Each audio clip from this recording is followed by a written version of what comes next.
The legend of the American cowboy is a legend full of heroes, gunfights, and the ultimate victory of good over evil. The American cowboy evolved soon after the Civil War. The growing cattle industry and ranchers provided work for unemployed soldiers. These men became known as cowboys. Over the years, the cowboy has emerged as an American hero, bold, adventurous, and respected. The life he led was tough, full of hard work and sweat. A cowboy's day might include breaking horses, discouraging rustlers, and driving cattle. The cow towns at the end of the cattle trails often fell victim to the restless and rowdy ways of the cowboy. One such victim was Abilene. Abilene grew like wildfire and soon became known as the great railhead of the cattle-raising region. The spark that created this fire was the Chisholm Trail. The Chisholm Trail, over which Texas cattle were driven, ended in Abilene. Also, railroads like Topeka and Santa Fe, Union Pacific, Chicago, Atchison, and Rock Island joined together to make Abilene the most prosperous and booming cow town of its day. One can still feel the history in Abilene, in old Abilene town. The mystic saloons, the dance hall girls, and the gunfights.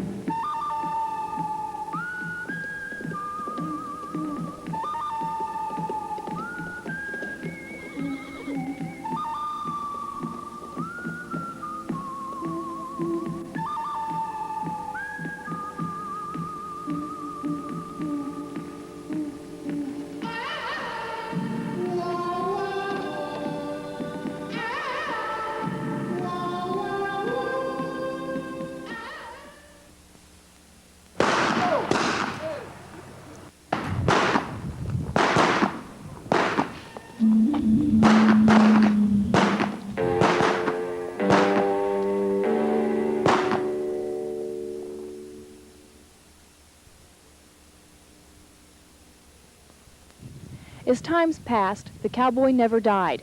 He merely survived by adjusting to a more modern world. Today, the cowboy is indeed still around. However, the once open range has disappeared and is now surrounded by fence. To many cowboys, it doesn't matter that the range is gone. It is a way of life. Knowing the way around cattle, especially cattle, because if you're a big horse jockey, you're a horseman in my consideration. There's a difference in every aspect of it. You know, horse people are horse people and cattle people are cattle people, and cowboy is kind of a term that catches all that. I think it's just kind of a thing on your own. I mean, you either care about it or you don't. I mean, there's guys that dress up and keep some hats every weekend and go out and stuff, but there's also the guys that, and it's not so much what you wear or how you dress or how you act, but just what you think. Krause says the country surrounding the cowboy determines the type of cowboy he is. Whether it is the flatlands of Kansas or the Grand Tetons of Wyoming, each adjusts to the terrain. You know, there's cowboys, which is a catch-all frame term. There's buckaroos, which that's, I don't know, kind of the guys out west from Nevada, southern Idaho, that they dress the old-timey way. Brush punchers, whatever, you know, it all depends on where you're at and what you're doing to a certain extent. I think Kansas in general is a little bit different than most other states. Like, as far as Texas, Montana, and Nevada, there's still a wide open, real rough range country where, I mean, horses are a must, and that's the only way you can do it.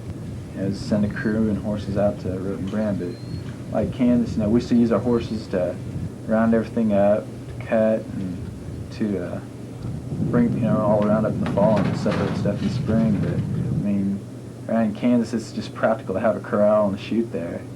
At a major university, the cowboy is a minority. The cowboy faces the pressures and ridicule of society to conform to a more modern way of life.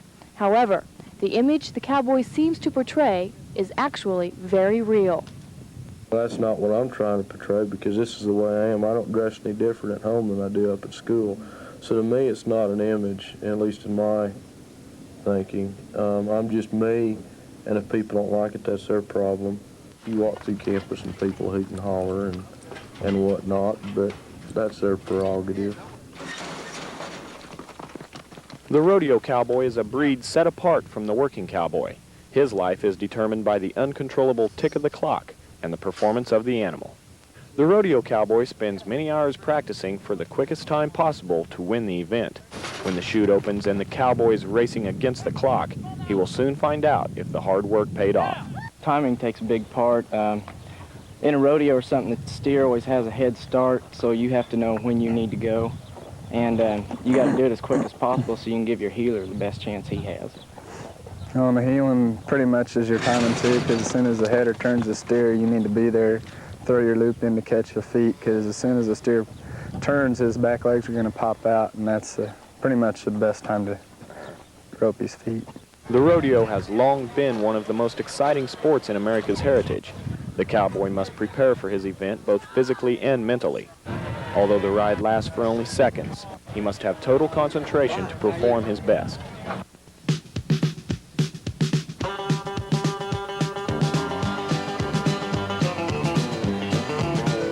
This is the coalition to ban coalitions.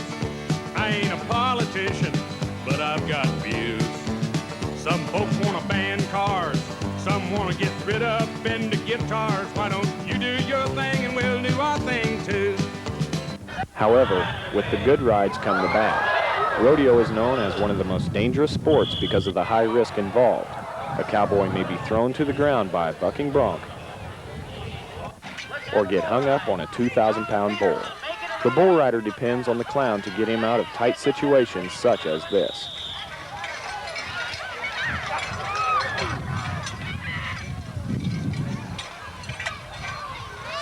Well, he gets free from that bull and would give him a round of applause, ladies and gentlemen. Most bull riders are lucky. They walk away. But for some, there are times when nothing can be done. But you can bet, if the cowboy's capable, chances are he will be back for another ride. The cowboy's life has made changes with the times. There are no longer the long trail drives or the wild gunfights. The modern-day cowboy is unique because he is a small part of a bygone era. You can go out and buy all the stuff and put on the boots and the hat and all that, but I think cowboy has to come from the heart.